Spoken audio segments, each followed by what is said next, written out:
Merci Seigneur pour ta grâce, pour ton amour, pour ta faveur. Alléluia. Je veux t'adorer tout le reste de ma vie. Bien-aimés, aujourd'hui nous allons parcourir le texte de Osée. Osée dans l'Ancien Testament. Osée du chapitre 1 au chapitre 3, ce sont des petits parcelles, portions de texte. Alléluia. Donc, le Seigneur nous fait grâce aujourd'hui de découvrir et d'entendre à travers son serviteur Osée. À travers son serviteur Osée aujourd'hui, ce qu'il a pour nous. Ce qu'il a pour nous. Alléluia. Et par la moindre que je suis, le Saint-Esprit nous révélera ce qu'il a à nous enseigner aujourd'hui. Merci Seigneur pour ta grâce. Donc, sans plus tarder, je vais lire rapidement les parties importantes que je trouve de ces 3 chapitres, en commençant par le chapitre 1. Parole du Seigneur qui parvint à Osée, fils de Béri, au jour d'Osias, de Jotham, d'Achaz, d'Ézéchias, roi de Juda, et au jour de Jéroboam, fils de Joas, roi d'Israël. Début de ce que le Seigneur a dit par l'entremise d'Osée. Le Seigneur dit à Osée, va, prends une prostituée et des enfants de la prostitution, car le pays se vautre dans la prostitution en abandonnant le Seigneur. Il alla et prit Gomère, fille de Diblaïm. Elle fut enceinte et lui donna un fils. Le Seigneur lui dit, appelle-le du nom de Yisraël. Car encore un peu de temps, et je ferai entendre des contes à la maison de Jéhu pour le sang de Israël. Je mettrai fin à la royauté de la maison d'Israël. En ce jour-là, je briserai l'arc d'Israël dans la vallée de Jisraël. Elle fut de nouveau enceinte et mit au monde une fille. Il lui dit, appelle-la du nom de Lo-Ruama, celle dont on n'a pas compassion, car je ne continuerai plus à avoir compassion de la maison d'Israël, en lui pardonnant infiniment. Mais j'aurai compassion de la maison de Juda. Je les sauverai par le Seigneur, leur Dieu. Je ne les sauverai ni par l'arc, ni par l'épée, ni par la guerre, ni par les chevaux, ni par les chars. Elle sevra Lo-Ruama, puis elle fut encore enceinte et mit au monde un fils. Il dit, appelle-le du nom de Lo-Ami, c'est-à-dire pas mon peuple. Car vous n'êtes pas mon peuple. Et moi, je ne serai rien pour vous. Pourtant, le nombre des Israélites sera comme le sable de la mer, qui ne peut ni se mesurer ni se compter au lieu même où on leur disait, vous n'êtes pas mon peuple. On leur dira, fils du Dieu vivant. Les Judéens et les Israélites seront rassemblés, ils se donneront un chef unique et sortiront du pays, car grand sera le jour de Israël. Dites à vos frères, amis, c'est-à-dire mon peuple, et à vos sœurs, Ruama, toi dont on a compassion. Alléluia. Gloire au Seigneur Jésus. Je vais continuer au chapitre 3. Le Seigneur dit encore, va encore, aime une femme aimée d'un compagnon, une femme adultère. Aime-la comme le Seigneur Yahweh aime les Israélites. Eux, ils se tournent vers d'autres dieux et ils aiment les gâteaux de raisin. Je l'achetais pour 15 cycles d'argent, un homère d'orge et un léthec d'orge. Et je lui dis, reste longtemps à moi, ne te prostitue pas, ne sois à aucun homme, et je ferai de même envers toi. Car les Israélites resteront longtemps sans moi, sans roi, sans prince, sans sacrifice, sans pierre levée, sans éphod et sans téraphim. Après cela, les Israélites reviendront, ils chercheront le Seigneur, leur Dieu, et David, leur roi. Effrayés, ils s'approcheront du Seigneur et de la bonté dans la suite des temps. Alléluia. Merci Seigneur pour ta parole. Merci Seigneur pour ta parole. Alléluia. Nous rendons grâce à Dieu, bien-aimés. Alors, bien-aimés, nous sommes arrivés aujourd'hui dans le passage du livre d'Osée, et plus précisément les chapitres 1 à 3. Bien-aimés, pour un peu l'historique, le roi Jéroboam I, dans le livre de 1 roi au chapitre 12, est celui qui a amené les dieux étrangers dans le peuple d'Israël. C'était, bien aimé, un moment où le peuple de Dieu était divisé. On avait la partie nord qui s'appelait Israël et la partie sud de Juda. Bien aimé, oh là là, là c'est maintenant la cata là. Je m'excuse vraiment. Pourtant j'ai coupé, hein.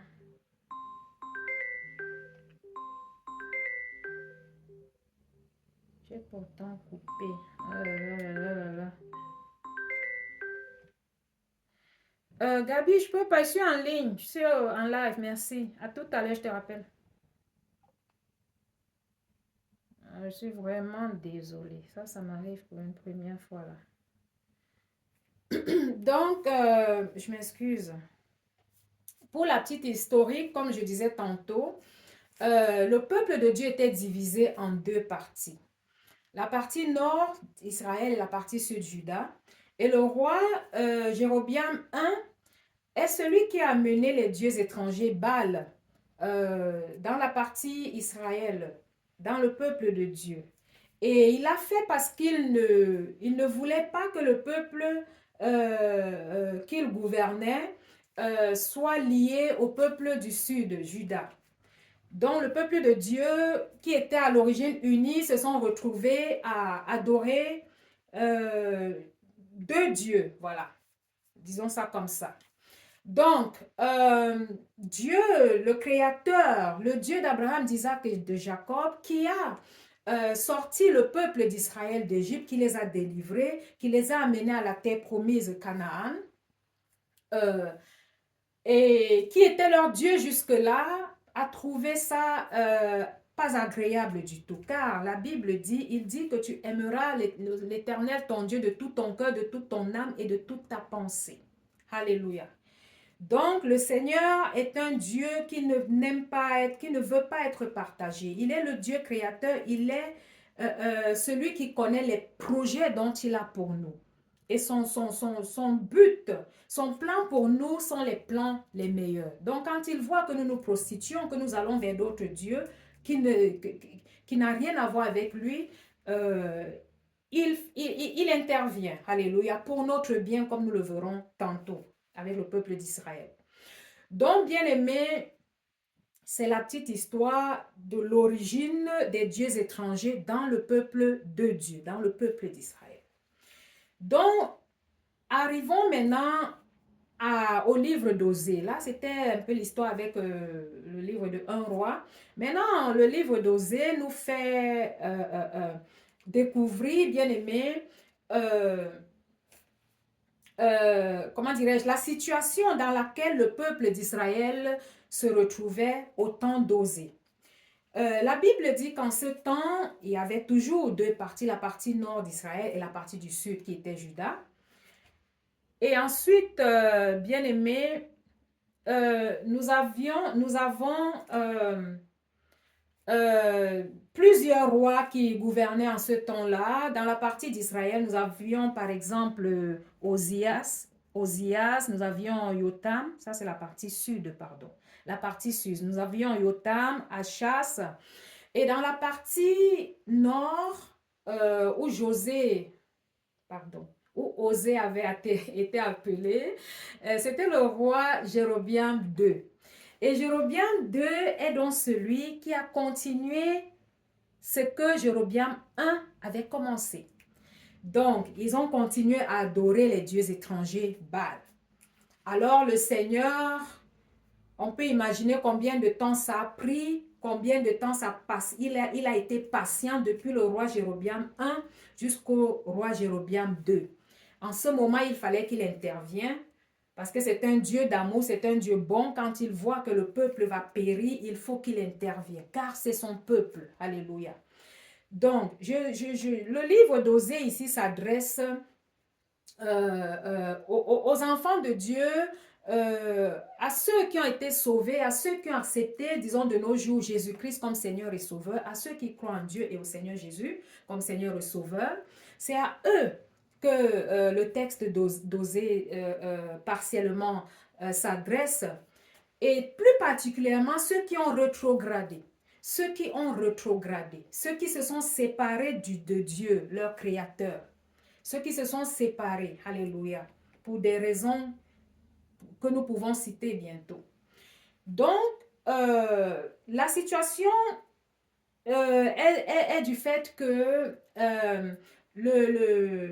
la partie, comment dirais-je, la partie nord d'Israël était non seulement dans un état de conflit, mais aussi dans un état de prostitution et plus particulièrement dans un état de rejet de leur Dieu, de celui qui les a sauvés, de celui qui les a amenés jusque-là. Alléluia. Et Dieu, ayant vu cette situation, a appelé Osée pour intervenir, pour prophétiser, pour avertir, alléluia, de ce qui va arriver, de ce qui devait arriver. Et Osée était donc prophète dans la partie nord d'Israël, dans la partie nord, dans le nord, disons ça comme ça. Et Ésaïe, en ce temps-là, était prophète dans la partie du sud, qui, eux, sont restés fidèles à Dieu. Ils sont restés fidèles à leur Créateur, à celui qui les a sauvés de l'esclavage. Alléluia.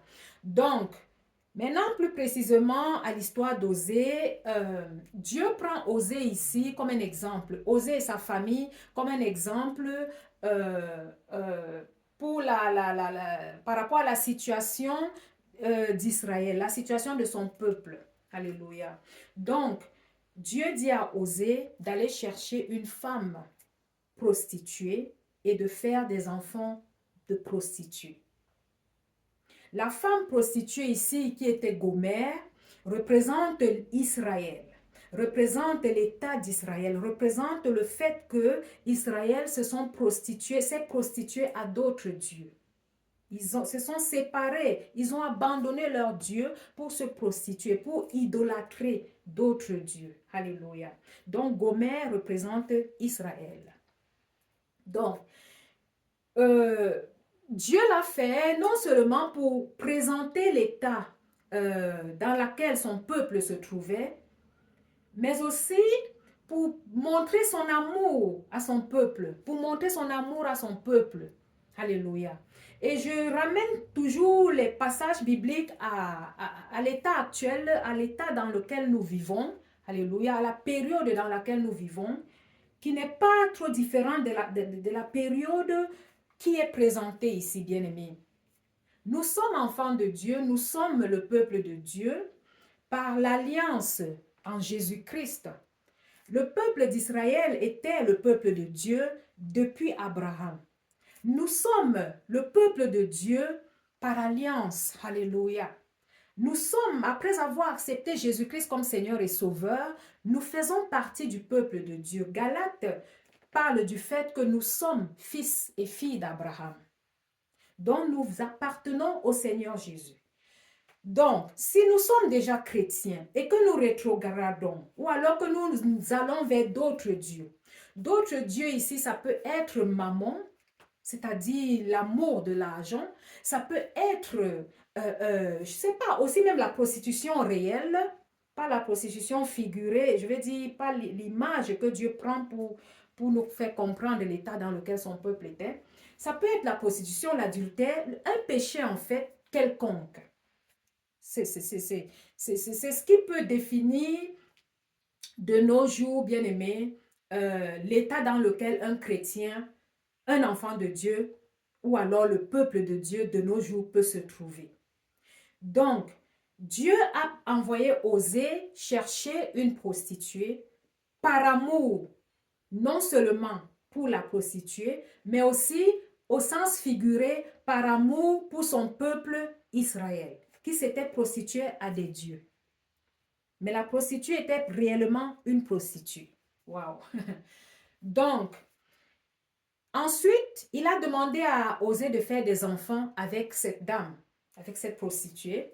Et le premier enfant, même le fait de lui dire de faire des enfants avait des buts. C'était un plan. C'était un plan. Je disais tantôt que Dieu est le meilleur chef de projet. Alléluia. Le meilleur chef de projet. Donc, il ne fait rien pour rien. Il ne dit rien pour rien. Donc, il a dit à Osée de prendre la femme et de l'épouser, ce qui a été fait.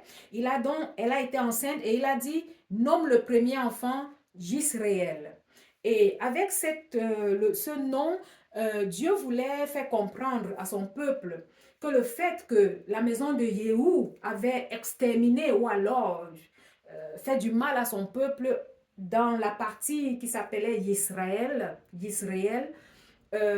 devait donc s'en prendre, Dieu devait, oui, détruire, punir, alléluia, la maison de Yéhou par rapport à ça. Donc c'était un signe de ce qui allait arriver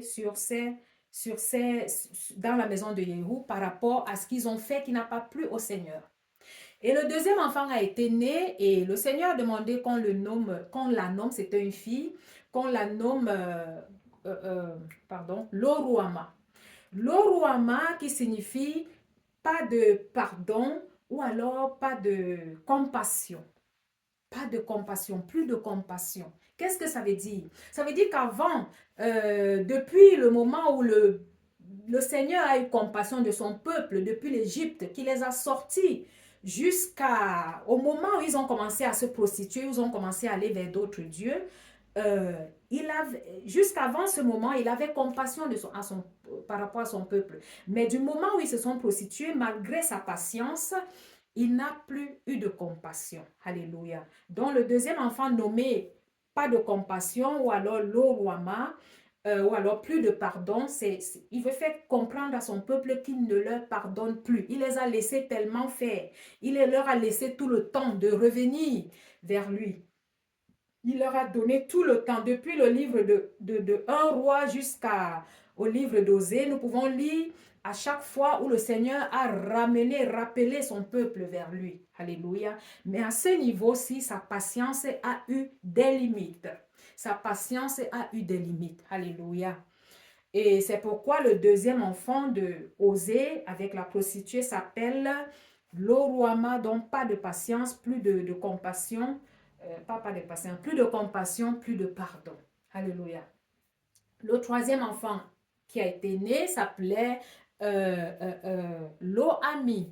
Lo-Ami ici signifie bien-aimé, pas mon peuple, pas mon peuple. Et ici, nous voyons que Dieu a rejeté son peuple.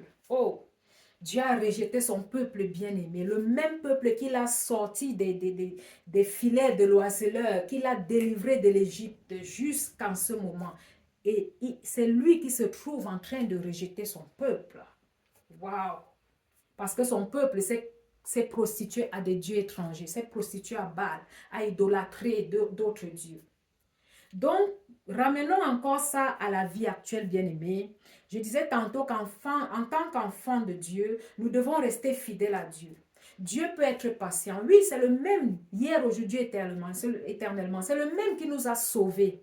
C'est le même qui nous a délivrés de nos péchés. Alléluia. Mais ça arrive qu'il y en a qui retombent, qu'il y en a qui rétrogradent, qu'il y en a qui se prostituent à d'autres dieux, comme l'argent, comme même d'autres dieux réels. Nous tous, nous connaissons les dieux de ce monde. Alléluia.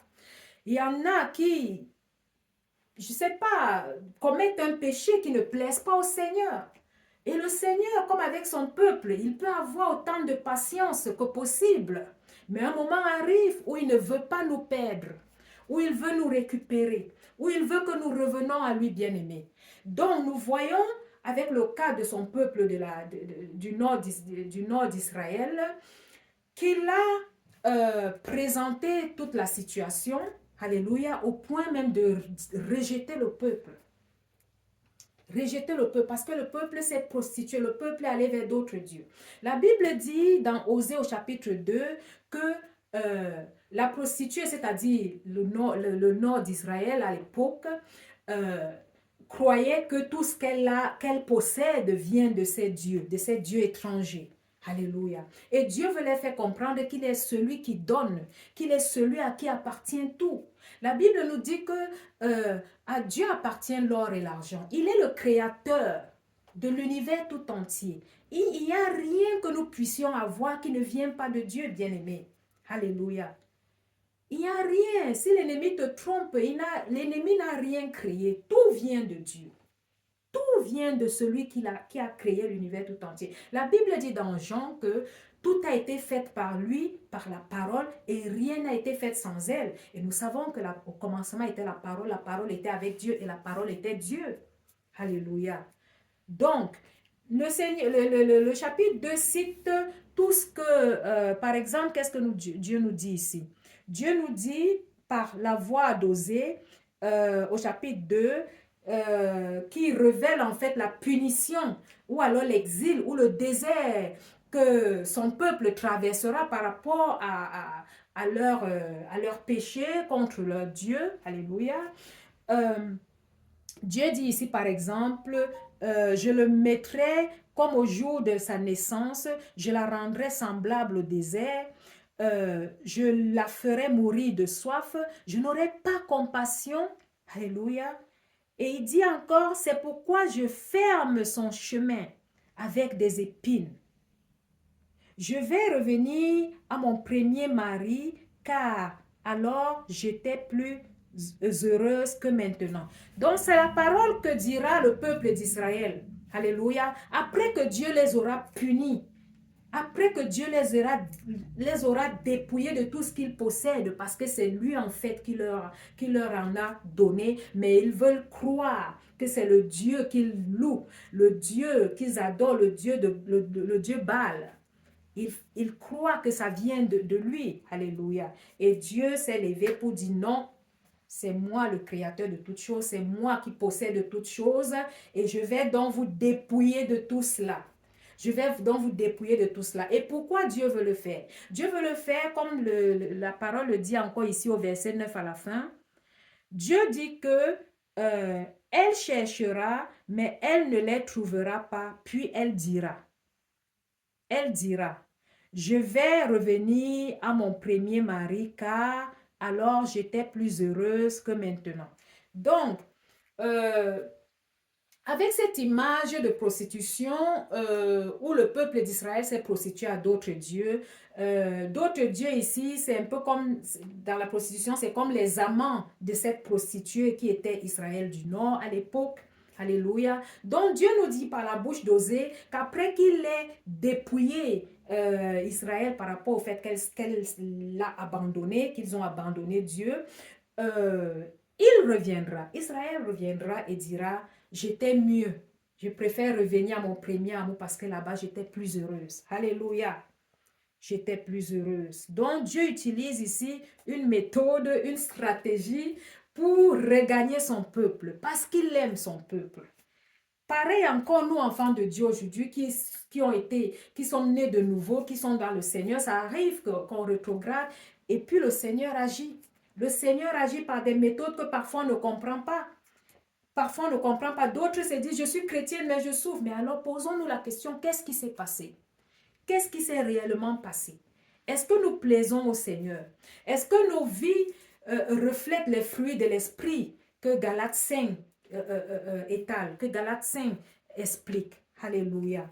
Donc, Dieu est toujours, c'est la bonne nouvelle, il est toujours à nos pas, il est toujours près de nous pour nous récupérer. Alléluia.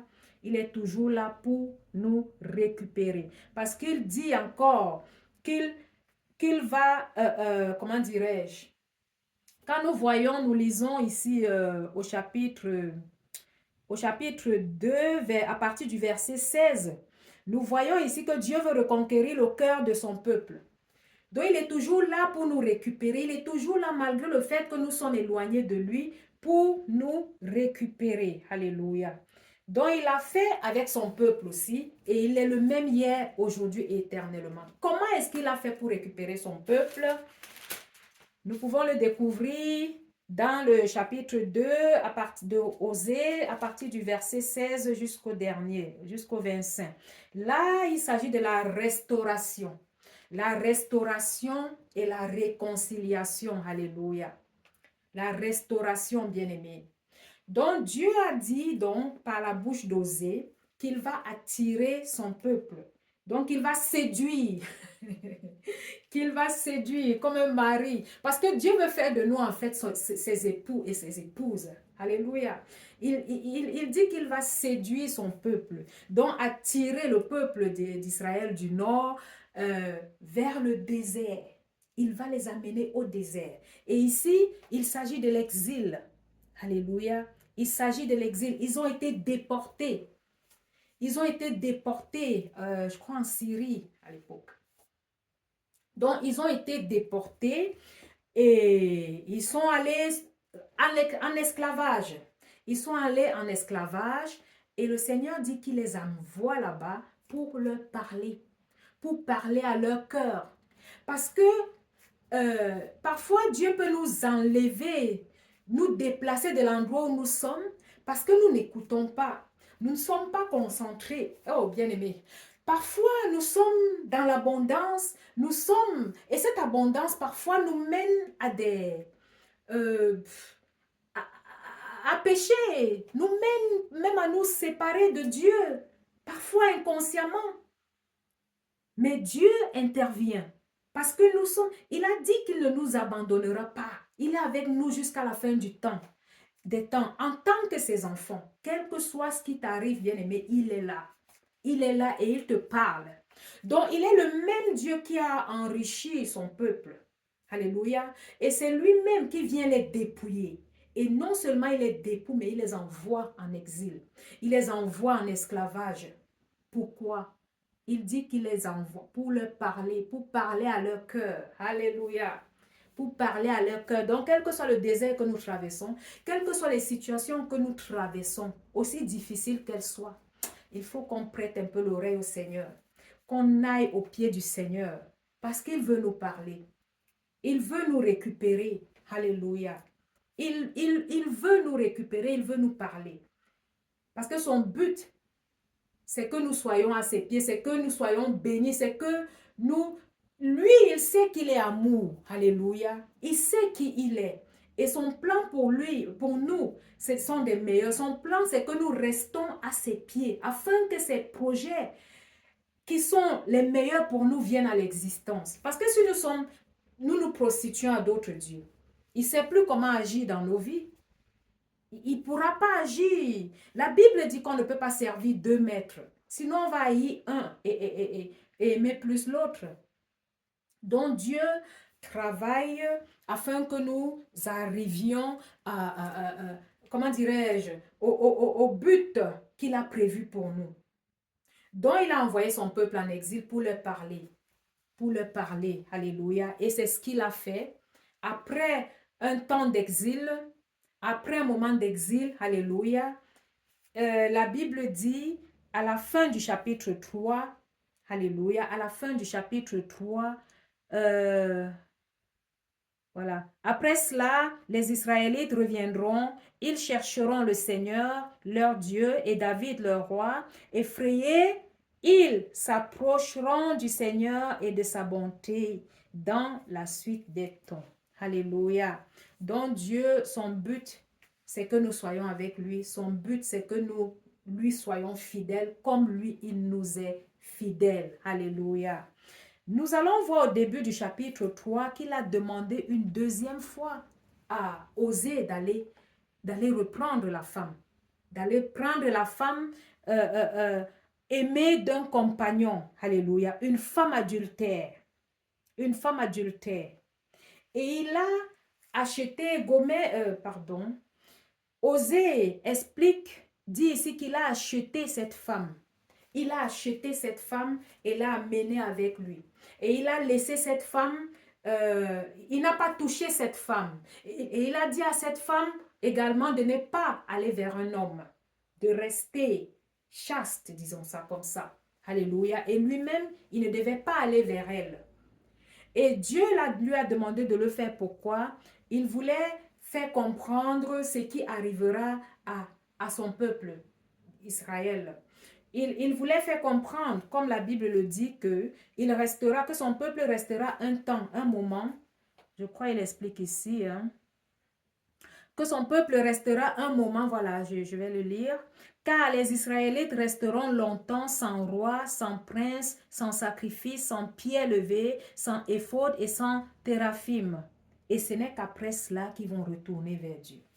Donc, tout ce que Dieu entreprend avec Osée, c'est non seulement pour dévoiler, pour faire comprendre à son peuple l'état dans lequel ils sont, l'état de prostitution qu'ils mènent, qu'ils vivent, alléluia. Et en même temps, pour leur prouver son amour, que malgré le fait qu'ils se prostituent à d'autres dieux, il est avec eux, il les aime, il veut les récupérer. Il veut les récupérer, alléluia. Il veut les bénir. Parce que selon lui, les autres dieux leur trompent en fait parce que il est écrit que il croit que tout ce qu'il possède vient de ces dieux. Pourtant, ça vient de lui. C'est lui qui sème, c'est lui qui plante. Alléluia. Donc, il a utilisé Osée pour prouver son amour, non seulement, je dirais même, non seulement à la prostituée réelle, mais aussi à son peuple d'Israël que représentait cette prostituée. Et ensuite, comme un bon père qui aime bien châtie bien, pour que son peuple vraiment se détache vraiment des dieux étrangers, ou alors qu'ils comprennent que non, ce n'est pas la voie. Il a fallu qu'il les châtie, il a fallu qu'il les envoie à l'exil, qu'il les punisse. Et c'est ce qui a été fait. C'est ce qui a été fait. Et en même temps, leur moment d'exil était un moment où il voulait leur parler. Donc le moment où ils étaient dans le désert était un moment où le Seigneur voulait leur parler. C'est ce qui a été fait. Alléluia. Donc, comme je viens de lire, il a dit à Osée une deuxième fois de prendre une femme adultère, alléluia, et de ne pas la toucher. Et de ne pas la toucher, de la laisser. Et qu'elle soit aussi chaste. Il a acheté, en fait.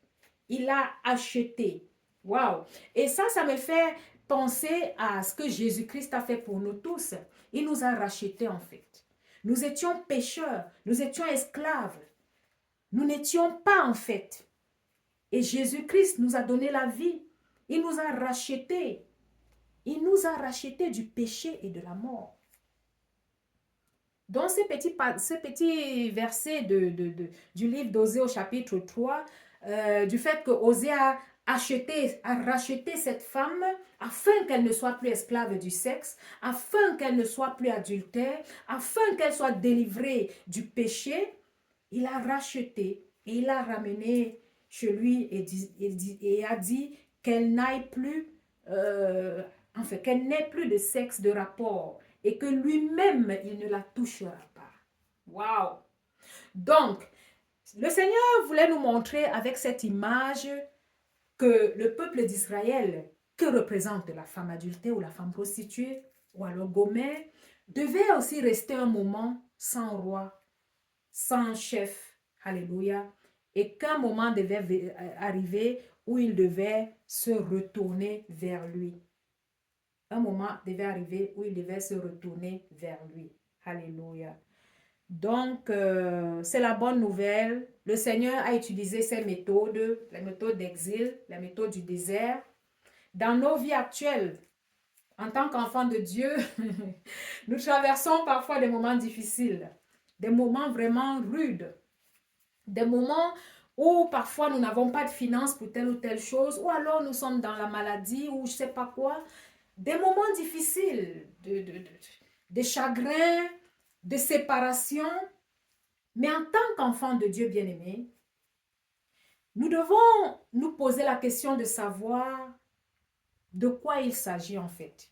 De savoir pourquoi. Donc ne pas nous éloigner, ne pas nous égarer dans ces chagrins, ne pas nous égarer dans ce péché ou dans je ne sais pas quoi, mais plutôt revenir au Seigneur. Parce que dans ces moments, le Seigneur nous parle. Dans ces moments de désert, dans ces moments difficiles, le Seigneur nous parle. Et son but est que nous ne l'abandonnons pas, car lui, il a promis ne jamais nous abandonner. Alléluia. C'est avec cette phrase que je vais clôturer et je vais vous remercier de votre attention. Je vais vous remercier et je prie que le Seigneur vous bénisse. Dimanche prochain, je serai encore là à la même heure, oui, 16h30 par là, en français, 15h en anglais et ou 14h30 même, ça dépend parfois. Quand on est à la maison, on fait un peu, voilà. Donc, et puis 11h, entre 11h et 11h30 en allemand. Donc, je suis toujours là, entre 11h et 11h30 en allemand, 14h30, 15h en anglais, et puis 16h, 16h30 par là en français. Merci, que le Seigneur vous bénisse. Amen, amen, amen.